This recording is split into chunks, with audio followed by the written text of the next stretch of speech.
Hello everyone. इस video में हम डेटाबेस कनेक्टिविटी की बात करेंगे। तो यहाँ पर आपको एक फॉर्म नज़र आ रहा होगा। ये फॉर्म मैंने अपनी पिछली वीडियो में बनाया था। तो अगर आपने वो वीडियो नहीं देखी तो सबसे पहले आप वो वीडियो देखें, उसके बाद इस वीडियो को फॉलो करें। तो इस वीडियो में बेसिकली हम इसी फॉर्म को डेटाबेस के साथ कनेक्ट करेंगे। तो सबसे पहले आपने क्या करना है, यहाँ से मैं ओपन कर रही हूँ माइक्रोसॉफ्ट का सीक्वल सर्वर मैनेजमेंट स्टूडियो। इसको आपने अपने सिस्टम के अंदर डाउनलोड और इंस्टॉल कर लेना है। इसका जो लिंक है मैंने डिस्क्रिप्शन के अंदर दिया हुआ है, वहाँ से आप डायरेक्टली इसको डाउनलोड और इंस्टॉल कर सकते हैं। अच्छा, अब ये बेसिकली क्या है, माइक्रोसॉफ्ट ने हमें ये एक इंटरफेस प्रोवाइड किया है जिसके थ्रू हम सीक्वल सर्वर से कनेक्ट कर सकते हैं। आल्दो हम कमांड लाइन इंटरफेस के थ्रू भी सीक्वल सर्वर से कनेक्ट कर सकते हैं, लेकिन इसका ज़्यादा इजी रहता है, इंटरफेस से कनेक्ट होना ज़्यादा इजी रहता है। अब हम सीक्वल सर्वर से कनेक्ट हो रहे हैं। तो सीक्वल सर्वर बेसिकली है क्या चीज़? सीक्वल सर्वर हमारे पास रिलेशनल डेटाबेस मैनेजमेंट सिस्टम है। अभी के लिए आप इसको इस तरह से समझ लें कि ये एक प्रोग्राम है जो डाटा को अच्छे से ऑर्गेनाइज करने और मैनेज करने के लिए यूज़ होता है, और ये भी इनपुट लेता है और कुछ आउटपुट प्रोड्यूस करता है। फॉर एग्जांपल, जब हम कुछ क्यूरीज लिखते हैं, सेलेक्ट और रिकॉर्ड्स फ्रॉम द टेबल, तो सीक्वल सर्वर क्या कहता है, उसको रिसीव करता है, उस क्यूरी को प्रोसेस करता है और फिर आउटपुट में हमें data in the form of table दे देता है। तो इस वीडियो में हम सीक्वल सर्वर को यूज़ कर रहे हैं, सीक्वल RDBMS को यूज़ कर रहे हैं, जबकि इसके अलावा भी और पॉपुलर RDBMS मौजूद हैं, जैसे कि हमारे पास माई सीक्वल है और पोस्टग्रेसक्यूएल है। तो इस वीडियो में हम सीक्वल RDBMS को यूज़ करेंगे। तो सबसे पहले आपने क्या करना है, आपने अपने सिस्टम में जो मैनेजमेंट स्टूडियो है इसको डाउनलोड कर लिया, इंस्टॉल कर लिया, कन्फिगर कर लिया। उसके बाद आपने क्या करना है कि सीक्वल सर्वर से यहाँ से कनेक्ट हो जाना है। यहाँ से आप अपना पासवर्ड एंटर करेंगे। ये बेसिकली वही पासवर्ड होगा जो आप अपने विंडोज़ में यूज़ कर रहे हैं। तो यहाँ से मैं अपना पासवर्ड ऐड कर देती हूँ और यहाँ से सीक्वल सर्वर के साथ कनेक्ट हो जाते हैं। यहाँ से मैं कनेक्ट हो गई। अब आपने क्या करना है, यहाँ से डेटाबेस पर क्लिक करें और यहाँ से हम एक डेटाबेस क्रिएट करेंगे। यहाँ पर मैंने ऑलरेडी कुछ डेटाबेस क्रिएट कर रखे हैं, जैसे एक HMSDB के नाम से भी हॉस्पिटल मैनेजमेंट सिस्टम। तो यहाँ पर मैं इसी तरह का एक डेटाबेस क्रिएट करूँगी। यहाँ पर नाम लिख लेते हैं हॉस्पिटल मैनेजमेंट सिस्टम DB2। तो यहाँ से मैं ओके पे प्रेस करती हूँ, तो यहाँ पे ये क्रिएट हो जाएगा। अच्छा, यहाँ पर मैंने आपको एक चीज़ दिखानी थी। फॉर एग्ज़ाम्पल, यहाँ पे मैं डेटाबेस क्रिएट करती हूँ। फॉर एग्ज़ाम्पल, आप एक एग्ज़ाम्पल डेटाबेस हम यहाँ पे क्रिएट करते हैं और यहाँ से आप पाथ देखें कि आपके डेटाबेस का पाथ क्या है, ये कहाँ पर स्टोर हो रहा है। तो ये बेसिकली आपकी जो लोकल डिस्क C है उसी के अंदर स्टोर होता है। फॉर एग्ज़ाम्पल, यहाँ से आप लोकल डिस्क C में जाएं, यहाँ से प्रोग्राम फाइल्स के अंदर, और यहाँ से माइक्रोसॉफ्ट सीक्वल सर्वर के अंदर जाएं। यहाँ माइक्रोसॉफ्ट सीक्वल सर्वर, इसके अंदर से यहाँ जाएं। तो मैं आपको बेसिकली दिखाना चाह रही हूँ कि ये जो डेटाबेस है, जो डाटा है, वो बेसिकली आपकी ही मशीन पर स्टोर होता है यहाँ पर। तो आगे मूव ऑन करते हैं। यहाँ से हमने अपना जो डेटाबेस है क्रिएट कर लिया।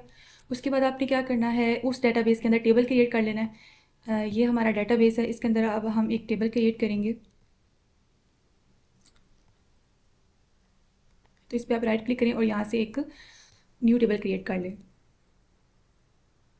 यहाँ से हम कॉलम डालना शुरू करते हैं। तो कॉलम बेसिकली वो होंगे जो हमने अपने फॉर्म के अंदर पेशेंट की क्लास बनाई थी, तो उसके जो एट्रीब्यूट्स थे वो यहाँ पर हम कॉलम बना देंगे। तो वहाँ पर हमारे पास एक ID था। अच्छा, अब आपने डाटा टाइप लिखते वक्त ज़रा ध्यान रखना है, क्योंकि इस डाटा टाइप को आगे जाके हमने जो हमारी क्लास है पेशेंट की और उसके अंदर जो एट्रीब्यूट्स हैं उनकी जो डाटा टाइप्स हैं उनमें कन्वर्ट करना है। तो आपने यहाँ पर इस तरह की डाटा टाइप लिखनी है जो उन डाटा टाइप्स के साथ कंपैटिबल हो। तो यहाँ पर ID के लिए मैं इंट चूज़ करूँगी। यहाँ से हम इसको रिमूव कर देंगे और ये हमारी प्राइमरी की होगी। उसके बाद हमारे पास आ जाता है नेम। उसके लिए हम यहाँ से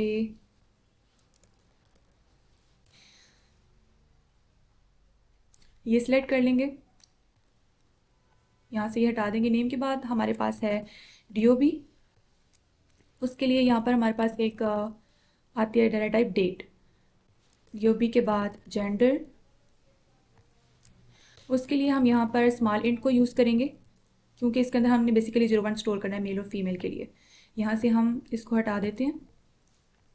जेंडर के बाद लास्ट हमारे पास है ईमेल, और ईमेल के लिए भी हम ये यूज़ कर लेंगे।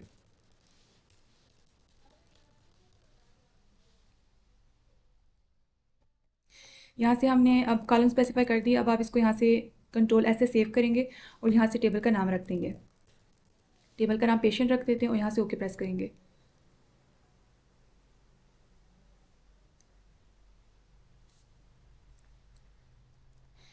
तो यहाँ से रिफ़्रेश करें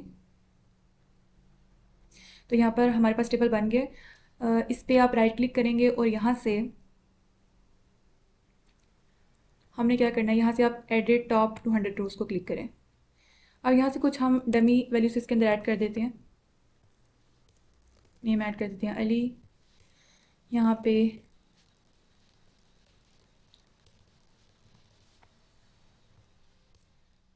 जेंडर मेल, और यहाँ से एक ईमेल ऐड कर देते हैं।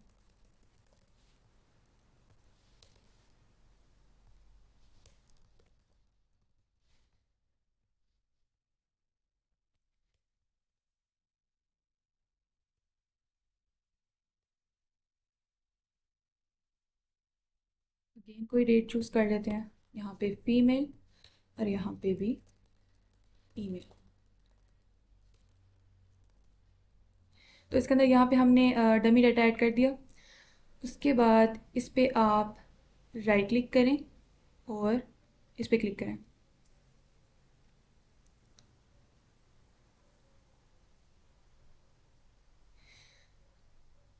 तो यहाँ पर हमारा जो दूसरा रिकॉर्ड है वो शो नहीं हुआ। Let's see what is the issue.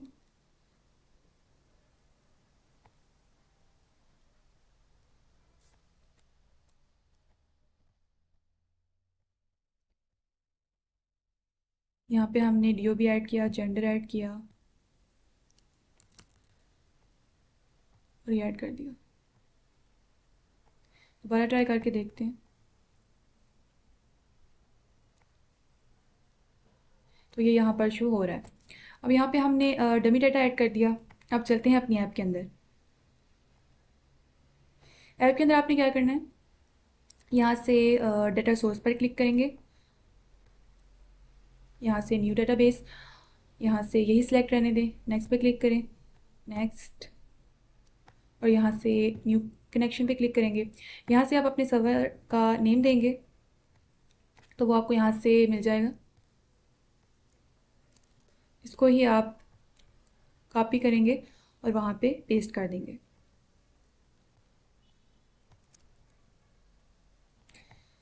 यहाँ पर हम इसको पेस्ट करेंगे तो यहाँ पर हमें वो कुछ लिस्ट दे देगा जो हमने ऑलरेडी डेटाबेस बना रखी है।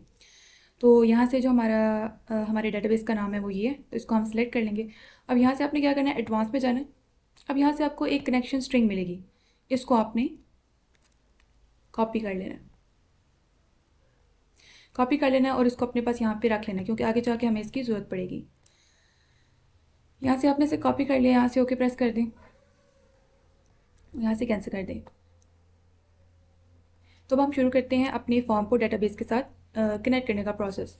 तो उसके लिए आप सबसे पहले क्या करें, यहाँ से हम एक क्लास को ऐड कर लेते हैं।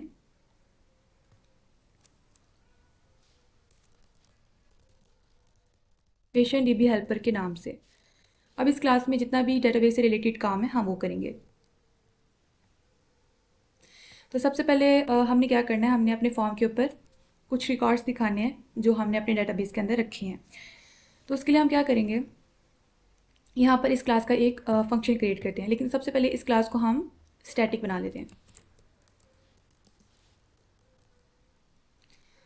स्टैटिक मीन कि हम आगे जाके इस क्लास को इंस्टेंशिएट नहीं करने वाले, इसके ऑब्जेक्ट्स नहीं बनाने वाले, सिर्फ हमने इसको इससे कुछ फंक्शंस को यूज़ करना है। अब यहाँ पे हम अपना पहला फंक्शन बना लेते हैं। वो फंक्शन क्या करेगा, हमें डेटाबेस के अंदर से जितने भी रिकॉर्ड्स हैं फेच करके रिटर्न करेगा। तो पब्लिक उसके बाद वो फंक्शन भी स्टैटिक होगा और वो रिटर्न करेगा हमें लिस्ट ऑफ पेशेंट और उसका नाम होगा गेट पेशेंट्स। अब यहाँ पे सबसे पहले हम क्या करेंगे, सबसे पहले हम यहाँ पे एक कनेक्शन स्ट्रिंग को स्पेसिफाई करेंगे। तो यहाँ पे ग्लोबली मैं उसको क्रिएट करूँगी, प्राइवेट स्टैटिक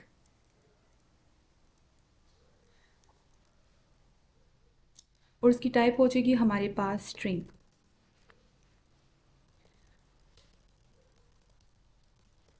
कनेक्शन स्ट्रिंग, और वही कनेक्शन स्ट्रिंग जो हमने वहाँ से कॉपी की थी यहाँ पर पेस्ट कर देनी है।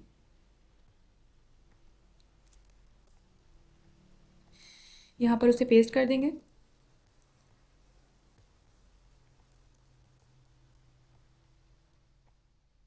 यहाँ पर पेस्ट कर दिया हमने इसे।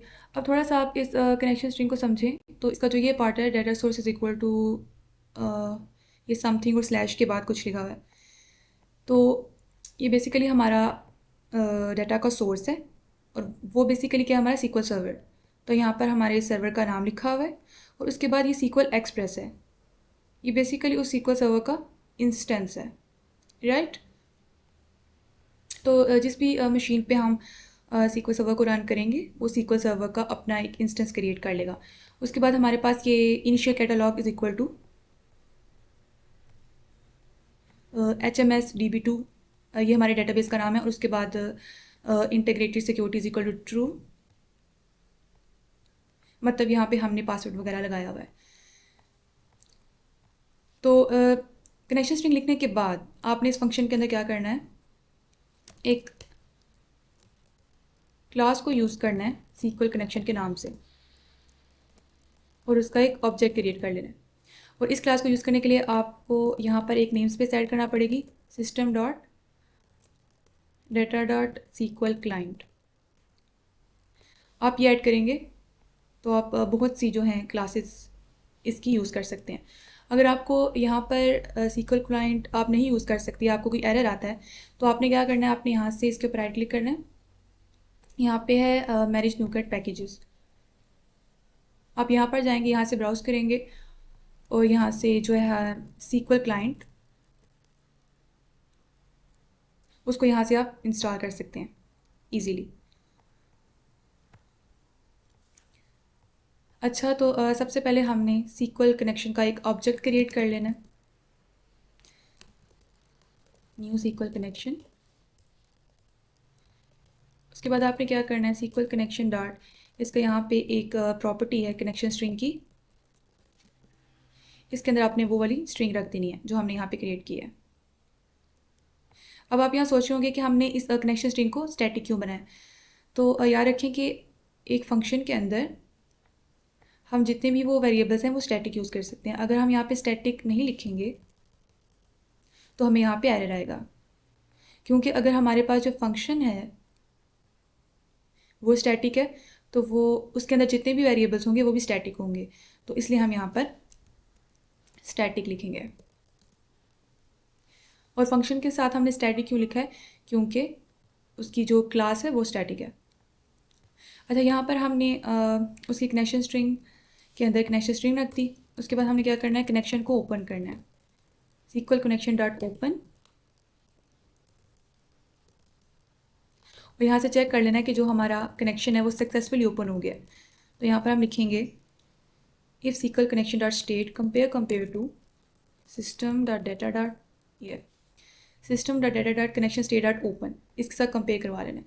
जब ये सक्सेसफुली कनेक्ट हो जाएगा, कनेक्शन ओपन हो जाएगा, तो उसके बाद हमने अपने यहाँ पर क्यूरी लिख लेनी है।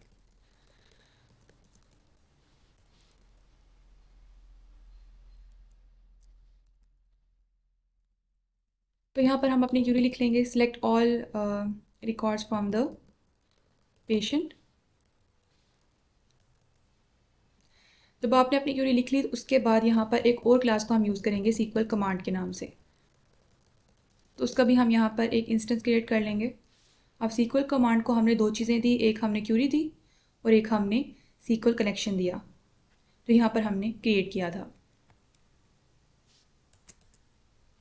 उसके बाद हमने क्या करना है, सीक्वल कमांड डॉट, यहाँ पर इसका एक मेथड है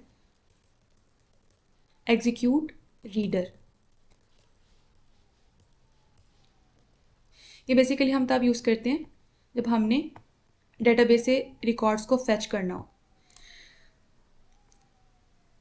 अब ये जो मेथड है हमें एक ऑब्जेक्ट रिटर्न करेगा, सीक्वल डाटा रीडर के नाम से।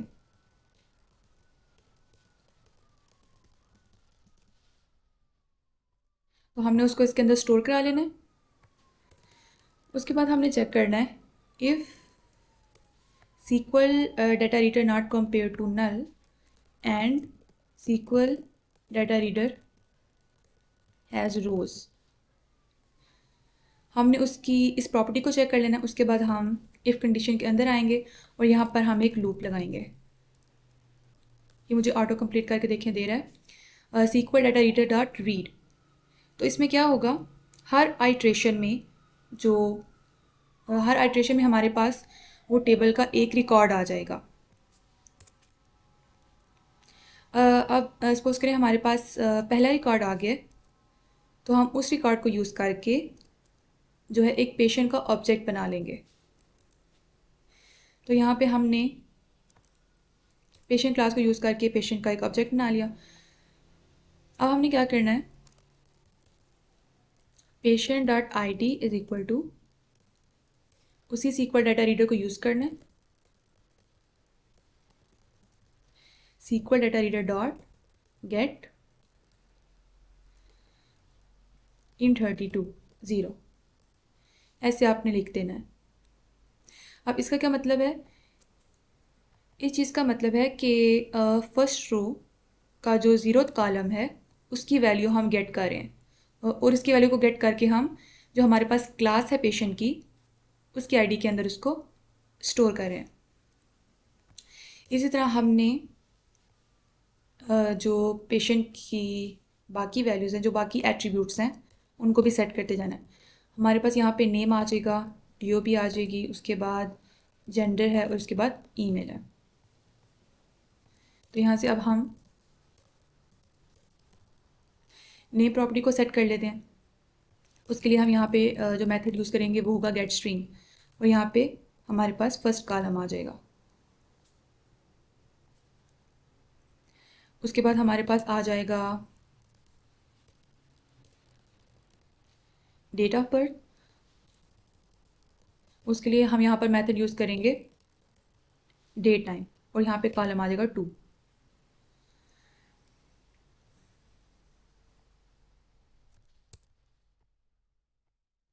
फिर हमारे पास है जेंडर, उसके लिए हम ये मेथड लिखेंगे और यहाँ पे कॉलम आ जाएगा 3। अब यहाँ पे अभी हमें एरर आ रहा है क्योंकि जो जेंडर है बेसिकली उसकी जो डाटा टाइप है हमारी ऐप के अंदर वो है जेंडर टाइप, तो उसमें हम इसको कास्ट कर देंगे। स्टिल गेटिंग एरर, तो यहाँ पर जो जी है हमारा कैपिटल होगा, और लास्ट में हमारे पास आ जाता है ईमेल। तो ईमेल के लिए भी हम यहाँ पर मेथड यूज़ करेंगे गेट स्ट्रिंग, और यहाँ पे आ जाएगा 4। तो यहाँ पर जब हमने पेशेंट के सारे एट्रीब्यूट सेट कर दिए, उसके बाद हमने क्या करना है, 1 बाय 1 यहाँ पर पेशेंट्स के अंदर उस पेशेंट को ऐड करते जाना है। अब ये पेशेंट्स यहाँ पर सबसे ऊपर हम एक लिस्ट क्रिएट कर देते हैं इस तरह से। तो ईच आइट्रेशन में हम उस पेशेंट्स लिस्ट के अंदर एक पेशेंट को ऐड कर देंगे।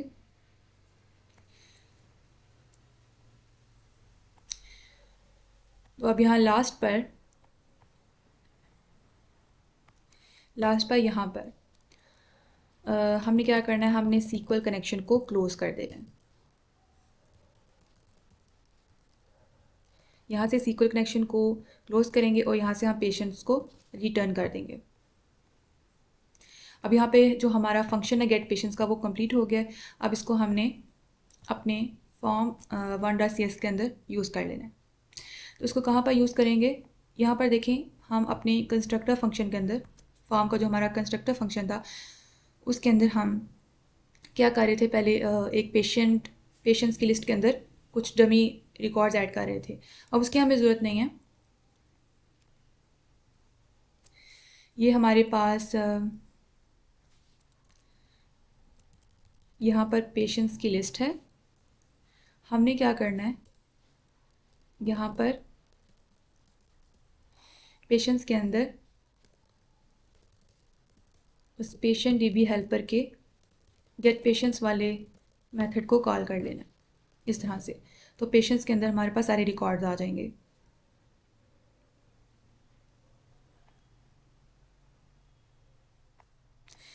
अब यहाँ पे आप मेक श्योर कर लें, यहाँ पर आप एक कंडीशन लगा लें फॉर्म लोड के अंदर कि if patients not compare to null and patients dot count greater than 0, तो तब हम जो ये सारा प्रोसीजर है वो परफॉर्म करें। क्योंकि हो सकता है कि जो डेटाबेस से रिकॉर्ड आने में टाइम लगे, तो हमारा जो लोड फंक्शन है वो कॉल हो जाए और हमारे पास यहाँ पेशेंट्स में कुछ होना, तो इसलिए हम स्टार्टिंग में ये कंडीशन लगा देते हैं। अब हम अपने प्रोग्राम को रन करके देख लेते हैं।